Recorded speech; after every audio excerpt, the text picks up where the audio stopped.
Hi everyone, இந்த வீடியோல நம்ம Toyota Fortuner பத்தி 5 positives and 5 negatives பார்க்க போறோம். ஓகேவா? சோ ஃபர்ஸ்ட் நம்ம பாசிட்டிவ்ல இருந்து ஸ்டார்ட் பண்ணலாம். பாசிட்டிவ் நம்பர் 1 என்னன்னா காரோட ஸ்பேஸ். உண்மையாவே நீங்க 5 பேர் டிராவல் பண்றதுக்கு சூப்பர் கம்ஃபர்டபுளா இருக்கும். இந்த கம்ஃபர்டபுள்ங்கிற லெவல் தாண்டி சூப்பர் கம்ஃபர்டபுளா இருக்கும்.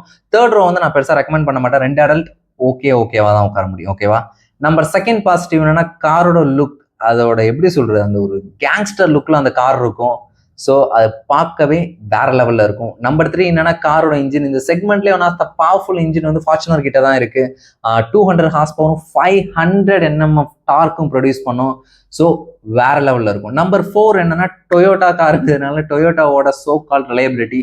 டொயோட்டாவோட ஃபேன் பாய் சொல்லுவாங்க எங்க காரில் உள்ள டயர் கூட தெரியாது, அவ்வளோ சூப்பராக கொடுத்துருப்பாங்க. ஸோ ஆனால் ஓகே, ஜோக்ஸ் அப்பார்ட், காரோட ரிலையபிலிட்டி உண்மையாவே சூப்பராக இருக்கும். ஓகேவா? நம்பர் 5 என்னன்னா it's a real SUV. Yes, இதுல 4 வீல் டிரைவ் இருக்கு, லேடர் ஆன் ஃப்ரேம் இருக்கு. So it's a real SUV. இப்போ நம்ம நெகட்டிவ்ஸ்லேருந்து ஸ்டார்ட் பண்ணலாம். நெகட்டிவ் என்னன்னா வந்து எப்படி சொல்றது, ஒரு 60 லட்ச ரூபா கார்ல வந்து ஹைட்ராலிக் பவர் ஸ்டீரிங் கொடுத்துருக்காங்க, அதை வந்து அக்செப்ட் பண்ணவே முடியாது. நம்ம செகண்ட் நெகட்டிவ் என்னன்னா இதோட சஸ்பென்ஷன் வந்து எப்படி சொல்றது, மேக்ஸிமம் எஸ்யூவிங்கிறனால ஆஃப் ரோடுக்காக டிசைன் பண்ணப்பட்டது தான். ஸோ ரைடு வந்து உங்களுக்கு பம்பியாக தான் இருக்கும், பவுன்சி ரைடுன்னு சொல்லுவாங்கல்ல. ஓகேவா? நம்பர் 3 என்னன்னா பாடி role. So ladder on frame SUV is a real SUV. Body role இருக்கத்தான் செய்யும், அதை நம்மளால அவாய்ட் பண்ணவே முடியாது.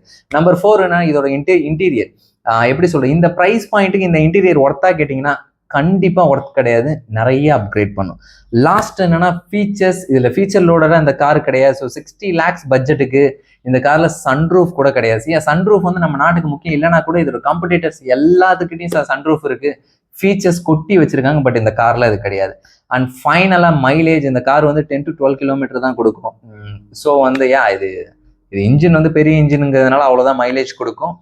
ஸோ கைஸ், இதுதான் 5 பாசிட்டிவ்ஸ் அண்ட் நெகட்டிவ்ஸ். உங்களுக்கு பிடிச்சிருந்தா காமெண்ட் செக்ஷன்ல காமெண்ட் பண்ணுங்க.